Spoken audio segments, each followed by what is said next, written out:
All right, good evening to all of you on WFMY Plus. Streaming on your TV. You can download it for free. You already did. We thank you for that. We are here watching the radar, and something of a new sensation for us. We haven't done this all that often in the depths of our drought of the last several weeks, but we're having an opportunity to do it here for you this evening. Just wanted to give you a little bit of extra coverage to let you know what's going on. So none of this is going to hurt us. We're not tracking severe weather for our area, but we are tracking some wet weather.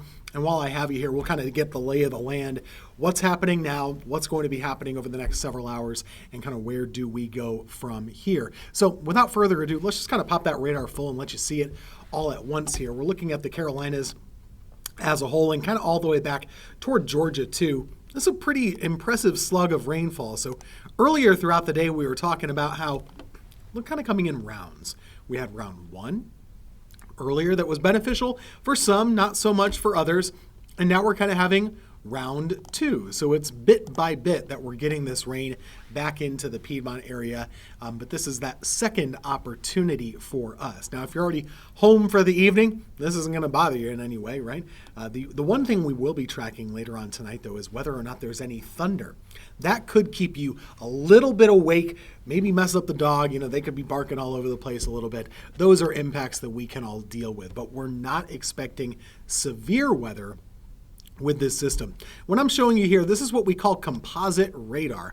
It's a blend of a bunch of different radars, and well, sometimes it can look a little more impressive than it is in reality. But this is the total of the rain that's moving our way right now.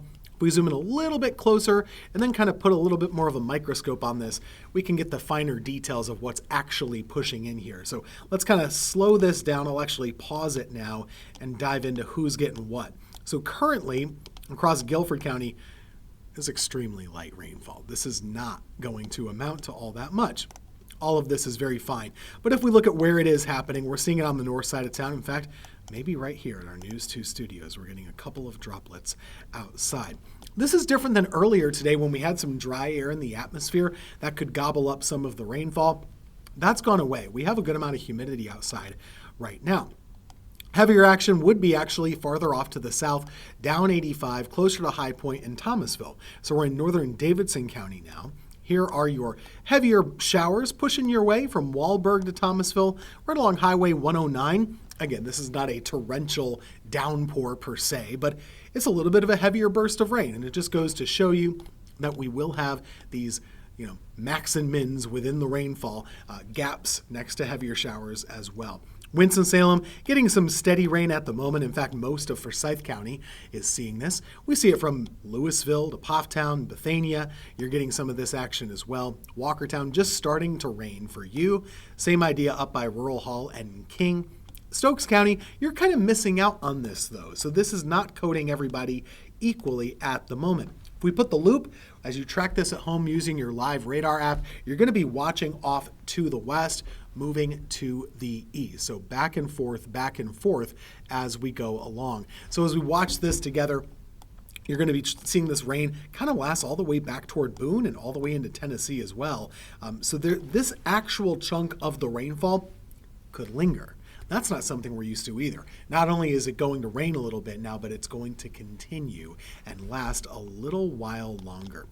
Farther out as we go, I'm actually going to broaden out the view and kind of show you the rest of the southeast right now. This is a very different storm for a lot of different locations. So as we look across the deep south and Tennessee, they're getting much different weather than we're getting. We're on the northern side, not the terribly scary side with high winds or hail or tornadoes or anything like that. However, if we dive deeper into Alabama and Mississippi, this has changed just now. When we're looking at the screen here, you'll see a bunch of different boxes pop up. Yellow means severe thunderstorm warning. Red means tornado warning. The pink box here is something that I don't even have on our banners because it's so rare, but this is what's known as a tornado emergency. So this is down in southern Mississippi now. If you widen out the view, you say, well, where is this? It's basically due north of Baton Rouge, off to the west of Hattiesburg, Mississippi. It's over here. But this is the kind of image that you see as a logo for radar apps or a textbook image in meteorology textbooks. This is what we see when we talk about very strong tornadoes. It has what we would call a hook echo. You'll also notice there's a little bit of a minimum here. It almost looks like a bit of a donut.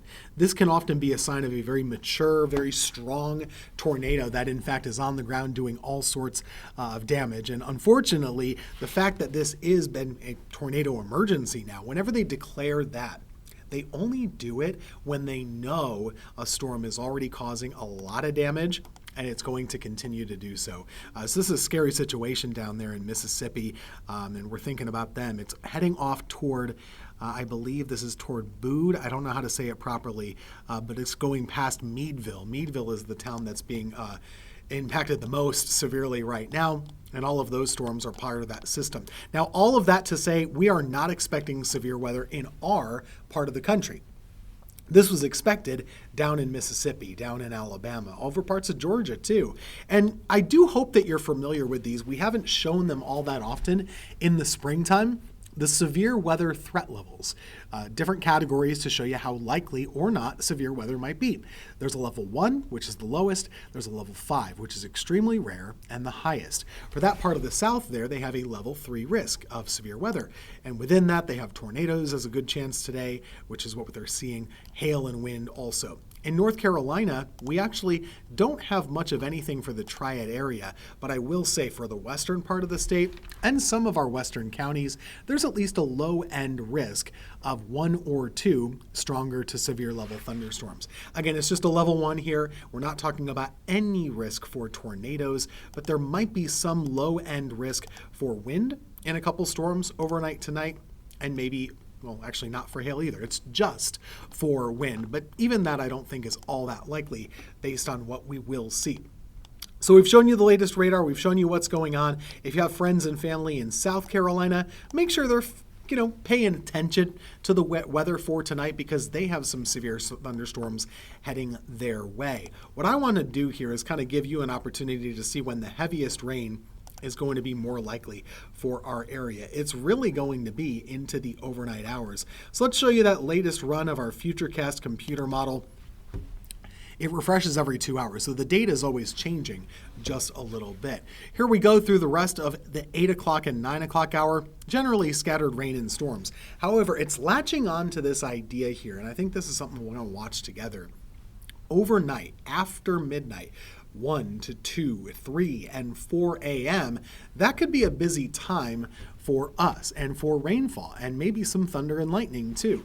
So this is a time frame you're going to want to watch pretty carefully. Watch that line here. I think what our model is picking up on is that the cold front is starting to edge a little bit closer to us. It's had this for a couple cycles now, and so we'll be watching it a little more carefully. So don't be shocked if you hear the rain very loudly overnight between 2, 3, and 4. During this time, there could be some thunder and lightning involved as well, and that's when we're going to start to see more of the heavy rain actually happening. However, by the time mid-morning rolls around, a lot of this could be done. So this is around 8 o'clock here. The morning commute starts out soggy, but after that, we could be done with a lot of this rainfall by the late morning. And so really our weather impact alert might not need to go all the way until 4 p.m. tomorrow. I think we can probably cancel that early and we'll reassess that situation going into tomorrow. Another thing I want you to know, it's not going to feel like it does right now tomorrow across the area. We're going to see a drop in humidity and a drop in temperature. That's very likely as we go into tomorrow. Right here, I ran through that very quickly, but this is another computer model. It's like when you go to the doctor, sometimes you want to get a second opinion. Here's a second opinion. Another computer model trying to do the same thing. There's midnight.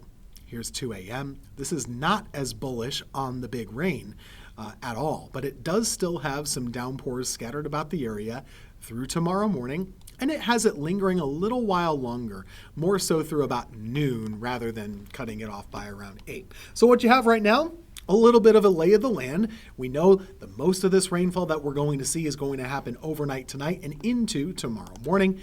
How much of it could you see? Well, I got to tell you, there's a lot of uncertainty. And one of the things about this, you're just going to have to be comfortable with some uncertainty with this system. Some of us could only end up with about a half an inch of rainfall, but even that would be the most that we've seen since March. And so we'll take what we can get. we can't be too picky with this one, but our model does tend to think that some people could end up with over 1 inch of rain. I'm not sure that that'll happen, but it's at least within the realm of possibility. I am going to switch back to our radar here just to kind of give you an idea of what's going on back here close to home.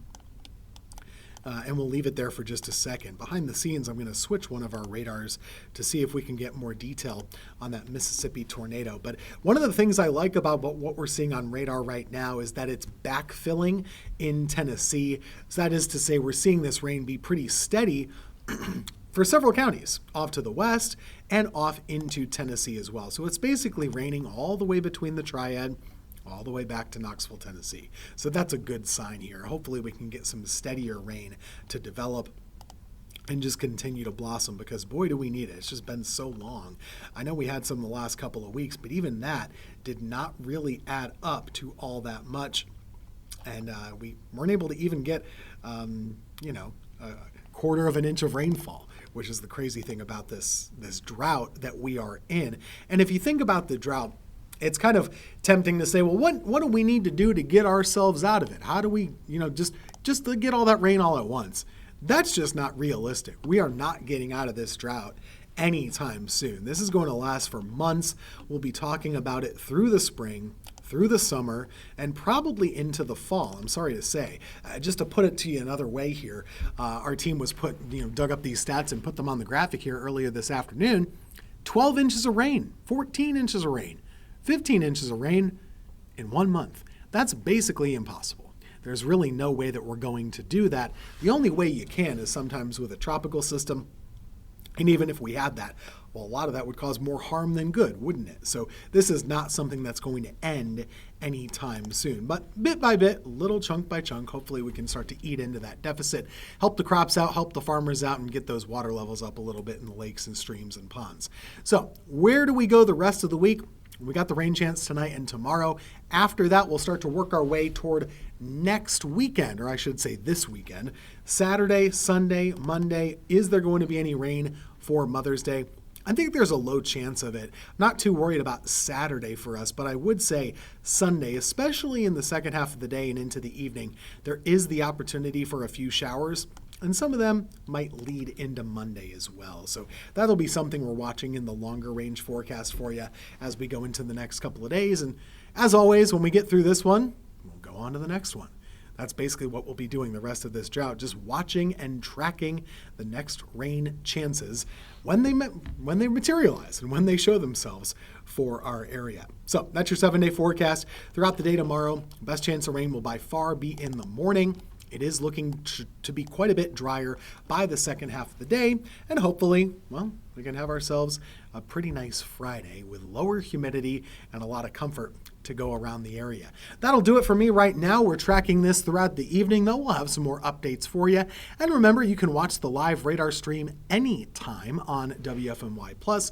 It's our 24/7 radar. You just click to that button and you'll get it. It looks just like this, and it goes county by county throughout the area. It gives you all that information that you want to know. We'll see you back here again coming up at about 9 o'clock.